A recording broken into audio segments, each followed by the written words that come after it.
हवा महल।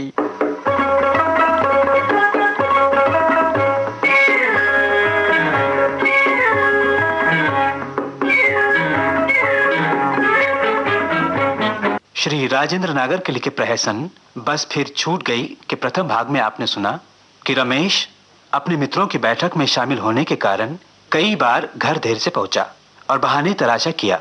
इस बार फिर उसे घर पहुंचने में देरी हो गई। आज सुनिए उससे आगे बस फिर छूट गई।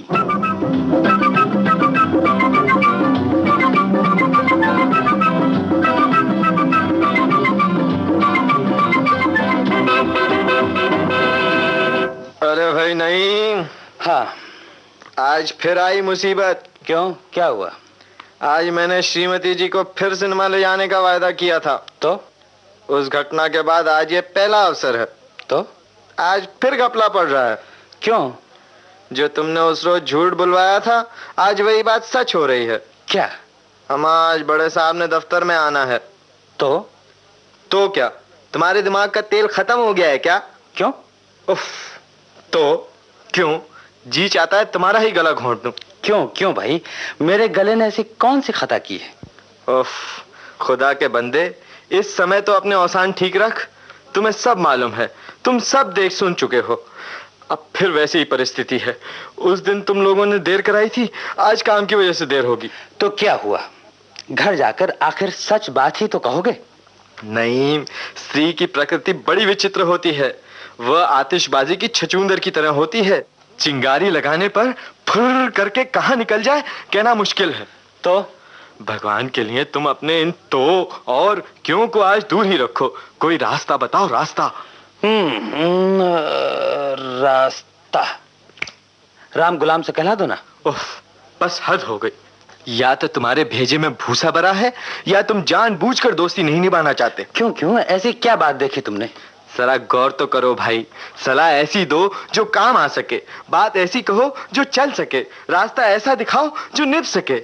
अब तुम खुद ही सोचो ना, बड़े साहब के दफ्तर में आने वाली सच बात क्या दोबारा उनके दिमाग में जाएगी?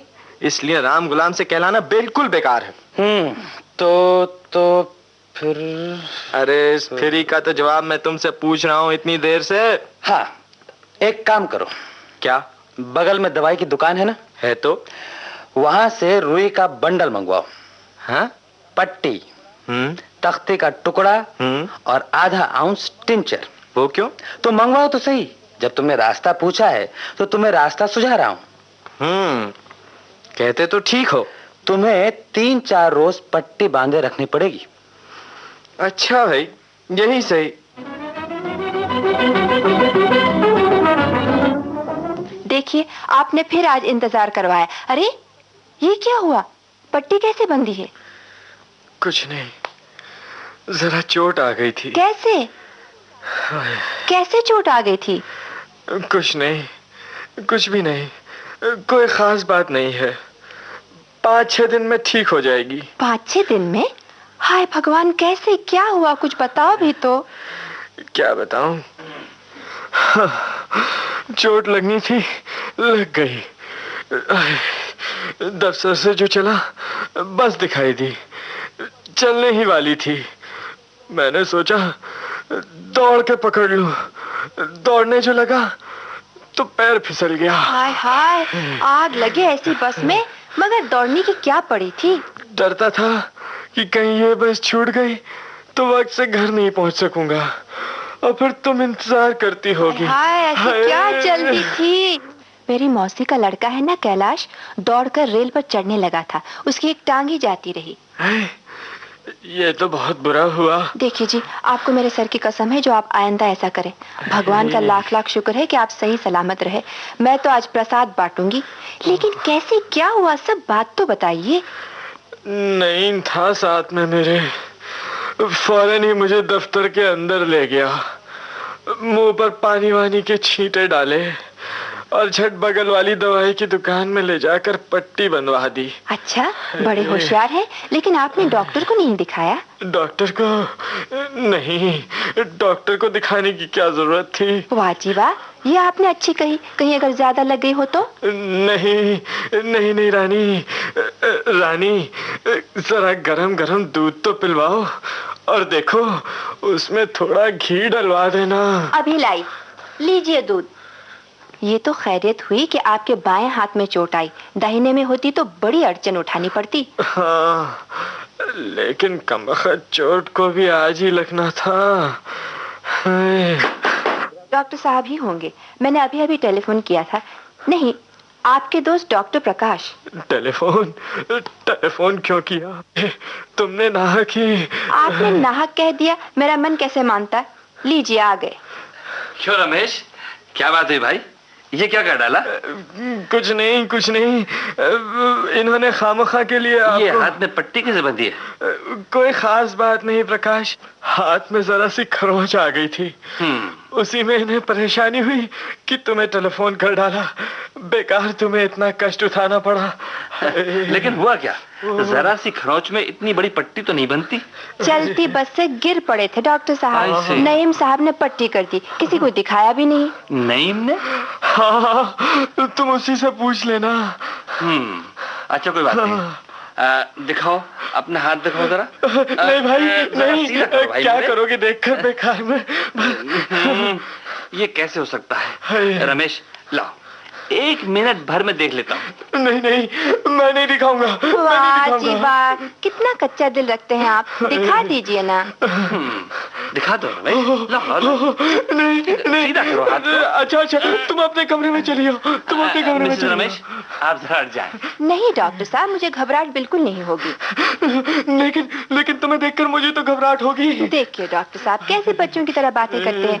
रहूंगी तो कुछ न कुछ मदद ही कर दूंगी। हाँ ठीक ही तो कह रहे हैं रमेश। लाओ हाथ ऊपर करो जरा। नहीं, रुको डॉक्टर, भाई अभी नहीं।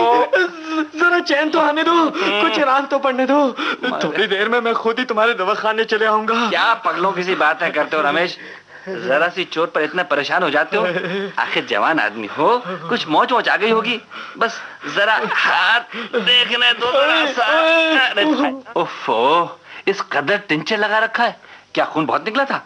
नहीं, यूं ही मामूली सा खरोंच आ गई होगी। मिसेस रमेश, ये तो यूं ही शोर मचाते रहेंगे। आप जरा थोड़ा सा गर्म पानी तो मंगा दीजिएगा। जी हाँ, अभी लाई, तैयार ही है। प्रकाश, मैं तुम्हारे हाथ जोड़ता हूँ, तुम इस समय यहाँ से चले जाओ। है? तुम नहीं समझते प्रकाश, तुम चले जाओगे तो मेरी जान बचा दोगे, मुझे मुसीबत से छुटकारा दिला दोगे। मुझे चोट वोट कुछ नहीं आई है, मैं तो यूं ही। क्या कह रहे हैं ये? कुछ समझ में नहीं आता क्या हो गया इनके दिमाग को। मैं सपने में भी नहीं सोच सकता था कि जरा सी चोट में ये इतने बोधे साबित हो जाएंगे। रख दीजिए मेज पर इस पानी को, और मेहरबानी करके मेरे बैग को उठा दीजिएगा। सिरिंज, क्या डॉक्टर, तुम मुझे सिरिंज भी लगाओगे? हे भगवान, ये कौन सी बला गले पड़ी है? डॉक्टर, मैं तुम्हारे हाथ जोड़ता हूँ, तुम मुझे खाने वाली दवाई दे दो, कुछ ही घंटों में आप ही दर्द बैठ जाएगा। क्या उल जलूल बातें करते हो रमेश? अगर कहीं सेप्टिक हो गया तो लेने के देने पड़ जाएंगे, जान का खतरा हो जाएगा। अरे राम राम, डॉक्टर साहब आप इनकी एक न सुनिए, आप उन्हें देख कर ही जाइए। नहीं तो क्या, जब आया हूँ तो देख कर ही जाऊंगा। हाँ रमेश, हाथ को ऊंचा करो। अरे मर गया नहीं। अरे मेरा हाथ मत छुओ, मैं पट्टी नहीं खोलने दूंगा, पट्टी नहीं खोलने दूंगा। मुझे मतली आ रही है। मतली? हाँ, अभी दूध पिया था घी डालकर, उससे जी मिचलाने लगा, मतली आ रही है। ठीक है। ये देखो, ये सोडामेन की गोली मुंह में डाल लो, ठीक हो जाएगा। सोडामेन? हाथ ऊपर उठाओ। ओ मेरे भगवान, हे बजरंग बली, इस समय मेरी मदद करो। घर की श्रीमती, गुरु चरण सरोज रज, निज मन मुकुर सुधार, हे भगवान। मिसेस रमेश, ये यूं बस में नहीं आएंगे, जरा नौकर को तो बुलवा लीजिएगा। डॉक्टर साहब, कहीं कुछ ज्यादा तो उनको। नहीं मिसेस रमेश, आप बिल्कुल ना घबराइएगा, कोई खास बात नहीं है, बेहद घबराए हुए हैं। और ठीक है, मैं ही जोर लगाता हूँ। ये रमेश, ओ डॉक्टर, हाथ सीधा करो। प्रकाश यार जरा देखो, हाथ सीधा तुम करो। मेरे इतने गहरे मित्र हो, जरा मेरी हालत पर तो रहम खाओ, मुझे छोड़ दो। ओ रमेश, आ गया। क्या बात है भाई, क्या हो गया? क्यों इतने चीख पुकार मचा रहे हो? ओ डॉक्टर प्रकाश, तुम यहाँ? अच्छा हुआ नहीं तुम आ गए, तुम ही ने समझाओ। मुझे 10 साल डॉक्टरी करते हो गए, ऐसा बचपना करते हुए आज तक मैंने किसी को नहीं देखा। जरा सी चोट पर इतना तूफान मचा रखा है इस शख्स ने कि हाथ तक छूने नहीं देता। मिसेस रमेश को इतना परेशान कर रखा है कि मारे घबराहट के बेचारे सूख गए हैं और बात कुछ भी नहीं है। अरे जरा सी चोट लगी थी, उसको इतना तूल दे दिया। मैंने टिंचर लगाकर पट्टी बांध तो दी थी, इससे ज्यादा और क्या जरूरत थी? देखो ना नहीं, यही बात तो मैं भी कह रहा था, मगर ये तो पट्टी खोलने पर आवारा है। जरा इन्हें समझा दो, बड़ी दोस्ती का दम भरते हैं। सच कहा है, किसी जाहिल से कभी दोस्ती ना करनी चाहिए। नहीं भाई नहीं, तुम यहाँ होते तो देखते। दर्द के मारे इस कदर चिल्ला रहे थे कि जिसकी कोई हद नहीं। चोट तो इन्हें जरूर आई होगी, फिर देख लेने में हर्जी क्या है। नहीं तुम जरा मेरी मदद तो करो। नहीं हाथ उठाओ। नहीं, तुम दूर रहना, तुम हाथ दूर रहना। उठाओ। नहीं मुंह क्या देख रहे हो यार, आगे आओ। देखते नहीं जरा सी बात के पीछे मिसेस रमेश परेशानी से किस कदर बेहाल हुई जा रही हैं। शर्म आनी चाहिए। नहीं तुम इसको अच्छी तरह से हाथ से पकड़ो और मैं पट्टी खोलता हूँ। ठहरो नहीं तुम जोर से पकड़ो इसको, जोर से पकड़ो। पानी ले आओ। अरे बजरंग बली, मेरी नैया पार लगा देना। यहाँ तो चोट वोट कुछ भी नहीं है, ना खरोच ना सूजन। और मैं ये क्या कह रहा था 2 घंटे से, लेकिन तुम्हारी खोपड़ी में कुछ समाये तब तो। जाओ गुसल खाने में टिंचर के हाथ धोआओ। लेकिन रमेश। लेकिन कुछ नहीं, पहले हाथ धो के आओ। हाँ नहीं, तुम ही ने मुझे इस मुसीबत में फंसाया, अब तुम ही अपनी भाभी को समझाओ।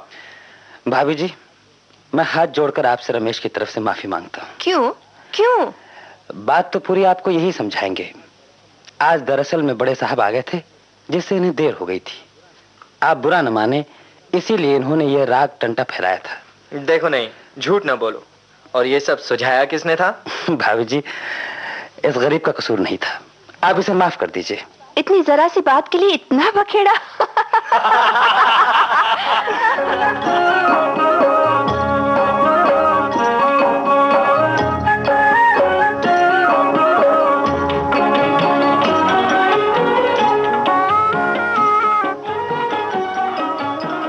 अभी आपने श्री राजेंद्र नागर लिखित प्रहसन बस फिर छूट गई का अंतिम भाग सुना।